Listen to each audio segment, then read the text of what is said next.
इंसानियत पर जो ये हमला हुआ है उसकी सूरत आज नहीं तो कल बदलेगी, बदलनी चाहिए। मैंने आज से पहले इस देश को इस तरीके से लाशों के ढेर में बदलते नहीं देखा। हम इतने असहाय कभी नहीं थे। एक देश के तौर पर, इंसान के तौर पर, डेमोक्रेसी के तौर पर हम पूरी तरीके से निकम्मे, भ्रष्ट और बर्बर साबित हो चुके। हम में से हर एक आदमी अपनी नजरों में गिरा हुआ है। हम सब किसी अदृश्य शक्ति की मदद की उम्मीद में है।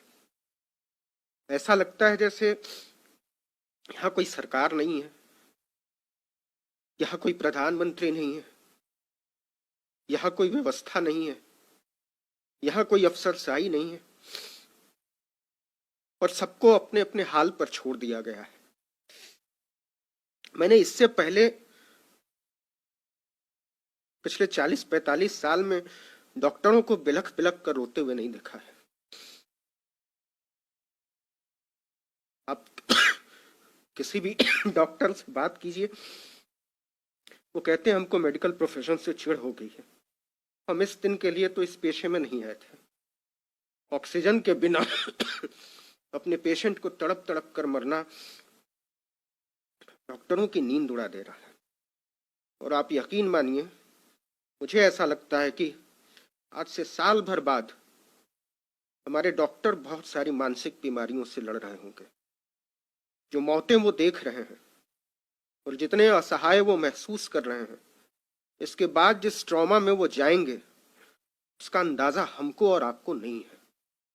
इस देश को नर्क बना दिया गया है, इस देश को दोजख बना दिया गया है और हम सबको इतना बेचारा बनाकर छोड़ दिया गया है जैसे हमारी कोई अहमियत नहीं। खैर, वो वक्त शायद गुजर जाएगा और जब ये गुजरा हुआ वक्त हमारे सामने आएगा तो मुझे नहीं मालूम मैं रहूंगा नहीं रहूंगा, मुझे नहीं मालूम डॉक्टर मनीष रहेंगे नहीं रहेंगे, डॉक्टर सोनू रहेंगे नहीं रहेंगे, लेकिन जो लोग भी रहेंगे वो सोचेंगे कि इस दुनिया को और बेहतर होना चाहिए। वो सोचेंगे कि हमको हमारी आने वाली नस्लों के लिए मंदिर और मस्जिद के झगड़ों से ऊपर उठना चाहिए।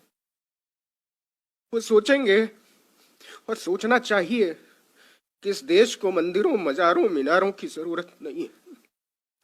हमको सोचना चाहिए इस देश को अच्छे अस्पतालों की जरूरत है, इस देश को अच्छे स्कूलों की जरूरत है, इस देश को अच्छे मेडिकल कॉलेजेस की जरूरत है, अच्छे डॉक्टर, पैरामेडिक स्टाफ की जरूरत है, दवाइयों की जरूरत है, बिस्तरों और वेंटिलेटर की जरूरत है। ऐसा क्यों नहीं हो सकता कि इस देश के हर मंदिर की दौलत को अस्पतालों के हवाले कर दिया जाए? ऐसा क्यों नहीं हो सकता कि इस देश की हर मस्जिद को अस्पताल में तब्दील कर दिया जाए? ऐसा क्यों नहीं हो सकता कि इस देश में कोई मंदिर तब तक नहीं उठेगा जब तक कि उसके साथ 100 बिस्तर का अस्पताल नहीं बनाया जाएगा, उसके साथ कोई स्कूल अटैच नहीं होगा? हमको सोचना पड़ेगा।